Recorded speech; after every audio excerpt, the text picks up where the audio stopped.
Okay, how did the name Alien Ant Farm come about? This guy made it up. He dreamt it up at his dead-end job. Yeah.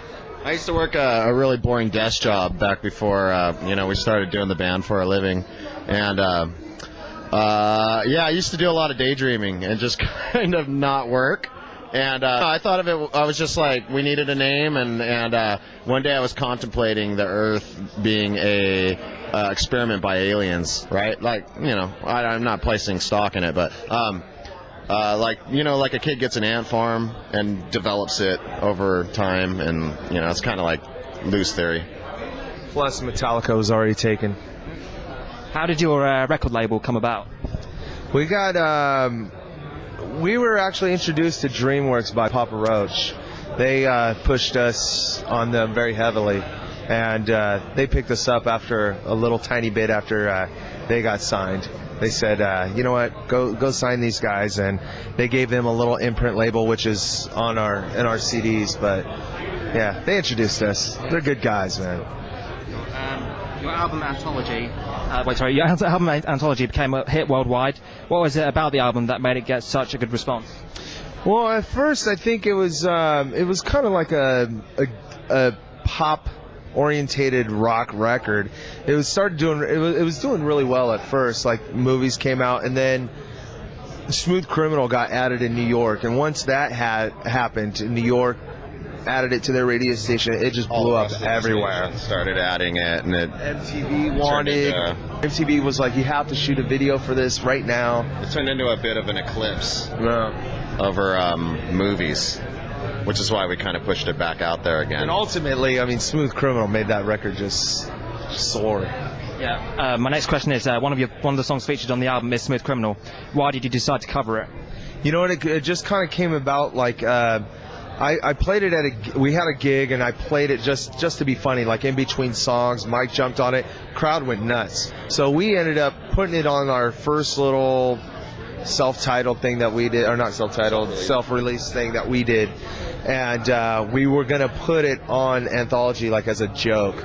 Our A&R heard it, and he was like, oh man, you guys have no idea, it's going to be a mega hit. And we kind of used to have a thing where every time we'd play locally or whatever, we would try and incorporate a different cover song. Yeah. Like every time, every show, different song. We would do stuff from like the Bad Brains, do stuff from the Weezer. People kind of came to know it and dug it, and then one night we kind of, like Ty said, he was just messing around and started playing the riff, and people dug it, and so we went home and learned it. So yeah, that sounds like a good idea. Then it kind of just took over as our main cover. Yeah. Did Michael Jackson ever compliment you on the cover? Or?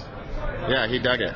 We actually kind of worked really tight with him and his people when we made the video, because we are huge Michael Jackson fans, and we never wanted to poke fun or anything. We wanted to make sure it was really respectful and that he was cool with it. So we kind of worked with him on that. And then, other things. We got a call from, was it Tito or Jermaine? Jermaine called us. Michael's people said he loved it. We got invited and uninvited to his thing so many a few times. Yeah. But it was the cool thing was he felt, I think he only took it to like number 14. We got to take it to number 1 in the United States, and he said that he felt like I guess he had a thing with it. Was it Quincy Jones didn't dig the song too much, and he thought it was going to be a huge hit, or he thought it was a great song, and it's kind of like that. Now that we took it to number 1, he kind of was like, ha ha, Quincy, I told you it was a good song. Yeah. You did an amazing performance a couple of hours ago. What was it like to play at Knebworth, a venue with such amazing rock history? I don't know too much of the Knebworth history. I'm learning it as I go. But we've played our share of open air festivals in the UK and Europe, and this has got to be one of the best we've done. For a while, when we come over here in the festival circuit and we do like a different festival every day, I think this is probably one of the best we've done. It was just, everything went well. Everyone was very cool and nice, and the crowd was very well receiving to us. Everything was just smooth. It was a great festival, man. Really good show. Dug it.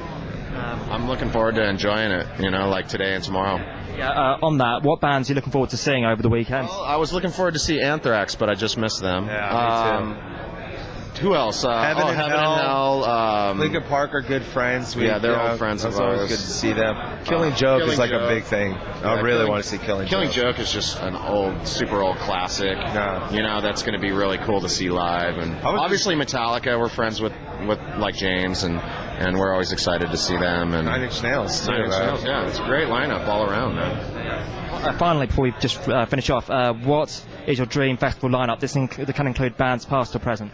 Jeez. Primus, Bad Brains. I don't know, man. Mine would be Led Zeppelin. The Eagles. Zeppelin. No, Led Zeppelin. The Eagles. Kanon. Four Non-Blondes. The Pixies. Jane's Addiction. Who else? God, I don't know, man. We could have literally a week-long festival. I would say probably Kill a Joke, Mastodon, Lamb of God, maybe Machine Head, Nine Inch Nails, Metallica.